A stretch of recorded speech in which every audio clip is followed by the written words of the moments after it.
What's up guys, it's Bo here again, and welcome to another Bo Junior vlog in the dark with an impromptu light source. Woohoo! So in this entry I wanted to talk about something that's related to the previous few entries, where I talked about experiences God, and how ultimately we're all part of life. And so if we're all part of life and we can't really be separate from life, from the highs and lows that happen, you know, from like the giddy kind of like miracle times where it's like, oh my god, everything in life is working out for me and it's fucking amazing, to like, oh my god, I feel like killing myself right now, fuck life, you know. If that is just how we are, that is the experience that we're here to experience, then we might as well just roll with it, right? And also talked about allowing yourself and how that's kind of important in connecting you with life, by like connecting you with that kind of inner desire within you, you know, your body, which is your vessel in this physical life, you know, really learning to allow it and to trust in it, and kind of living your life from that kind of very grounded center, right? And also kind of owning your experiences, right? That's another thing I talked about, where it's like, well, yeah, do that, allow yourself, but also, you know, push yourself in the areas where you're passionate. And but like whatever happens, just own your experience, right? So whatever happens, it doesn't mean necessarily like trying to force yourself to like something when it's obviously bad, right? Because that's a pitfall that many of us fall into, particularly in the spiritual kind of community. But it means like, just like, if you can't do something that's in alignment with the way that you feel, then just be like, okay, well, I'm just gonna like, well,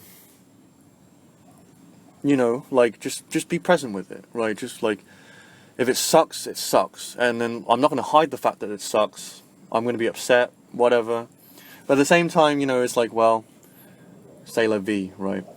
But also from the point of view of your decisions, right? You know, like whatever decision you make, just be like, okay, well, if it's in alignment, well, I'm going to enjoy it. If it's not, then it might be productive. So at least I'm doing something productive, or yeah, you know, or that this sucks, and that's cool because I recognize that this sucks, right? That's a cool one. That's kind of a subtle one, because, you know, bad things suck, right? Well, bad things sucking is actually kind of your kind of resistance that's stacking itself on top of itself, right? Yes, things can suck, but actually things can suck in a way where you acknowledge that they suck, and that gives you relief, right? It's when things suck and we try to change it, or like we're frustrated by the fact that it's not any different, or that we don't feel any differently towards it. That's when you fuck up, right?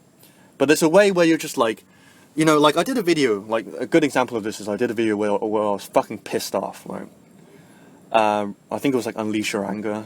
You should watch it, it's like fucking cool. But like, I just go fucking ham because I was just really fucking pissed off. I was like, fuck life. Fuck this fucking journey, like it's not leading me anywhere. And it's like, there's a beauty, there's a release, you know, there's an empowerment that comes from like just admitting to yourself that things suck and that you feel shitty, right? And not adding things on top of it. But anyway, so in this entry I wanted to talk about something that I've been meaning to talk about for a long time, but actually it's kind of, I kind of had it in my mind that I wanted to basically talk about something else before I talked about this. But I thought, since this is kind of related to what I'm talking about in these last few entries, that I'd come out and talk about it, right? And I can also kind of give you a bit of background, as to, you know, well, like a bit of background from like what I was kind of thinking that I was going to talk about, in terms of preceding entries to this, right? But it's basically,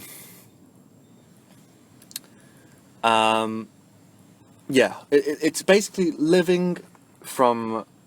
changing from living out of fear to living out of love, right?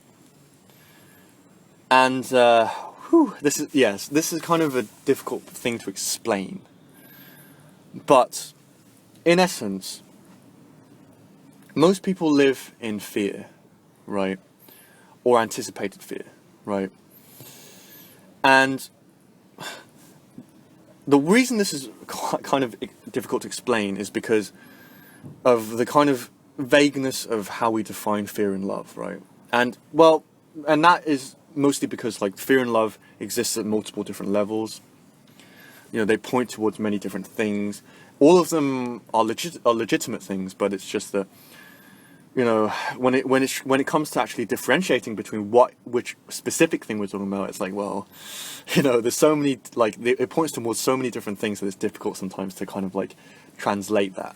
But what I mean by this is like, essentially what I'm talking about in my previous few entries, like trusting life, right?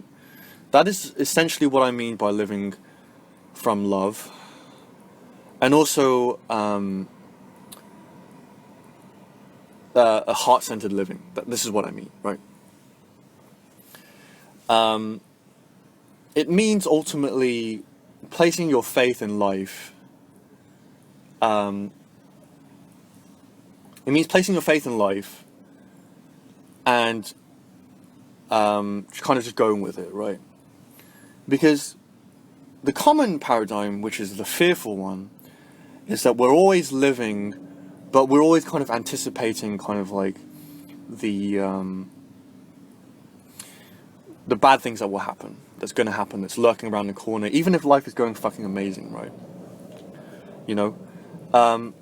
If life is going well, it means we have to be extra vigilant for when it doesn't go well, right?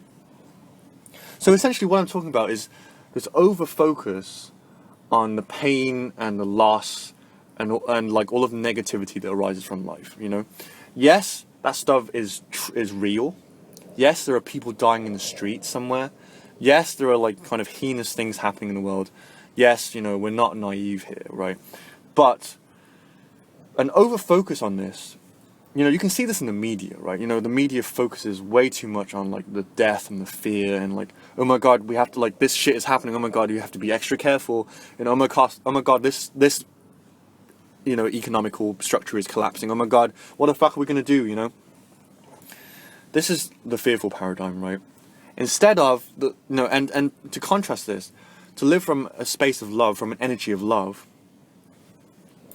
means that we choose to be like, okay, well, I'm not going to, you know, and there's an extreme, there's like a pitfall, an extreme kind of like overstepping of this, where it's like, I'm going to ignore that anything bad happening in the world, you know, and this is like the kind of new agey spiritual community thing where it's like, nope, I'm just going to positively focus on everything in the world. If I do that, then like nothing bad can happen, right? And it's like, no, like, no, you know, don't be fucking naive. Like that shit happens. But even then, like, it doesn't mean that you have to overly focus on it, right? Focusing on life from a vibration of love means that despite all of the shit that's happening in the world, you focus on possibility. You focus on passion.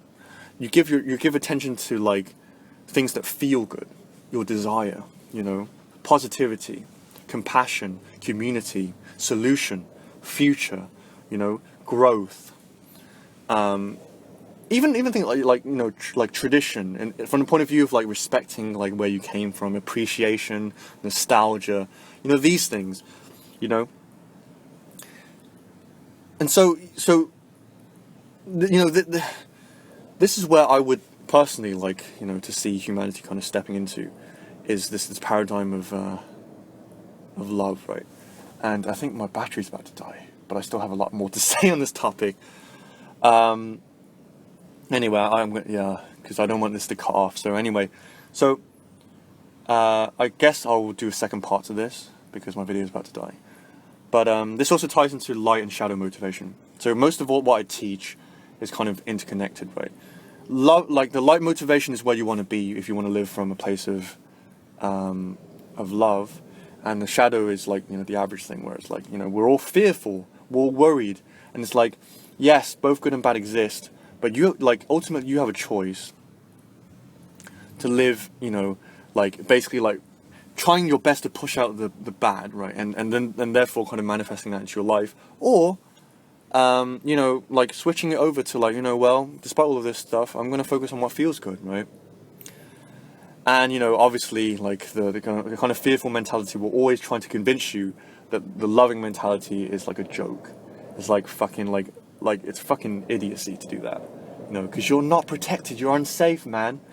And it's like, and if you like, a lot of people in the loving perspective, the new agey perspective, like they kind of feel this, and it's like, well, maybe he's right, and it's like because they're in that kind of tinted rose tinted glasses kind of a thing, where it's like everything, like nothing bad's gonna happen, nothing's gonna happen, like, whereas like they have that kind of like unstable kind of fearful thing within them, but like, and that's always going to be there. But what I'm saying is just like, it's just acknowledging the bad shit, but also not overly focusing on it, right? That's essentially what I'm saying in this entry. So cool. Obviously, there's a lot of kind of positive implication that's going to come from this that I have no time to talk about because my battery's about to die. But, it's an interesting perspective that I want to kind of develop in future entries as well. So cool. I hope that was kind of like a neat little perspective for you. A good little articulation for what you might already be feeling. And, let's all just focus on things that we love, Yeah, there's bad shit in the world, but like, fuck, there's so much fucking cool shit as well. So cool. Hope that was thought-provoking. And I will catch you next, hopefully not so dankly lit setting entry. So cool. Hope you're having a good evening or afternoon, late afternoon. Yeah, have a good one. Peace out.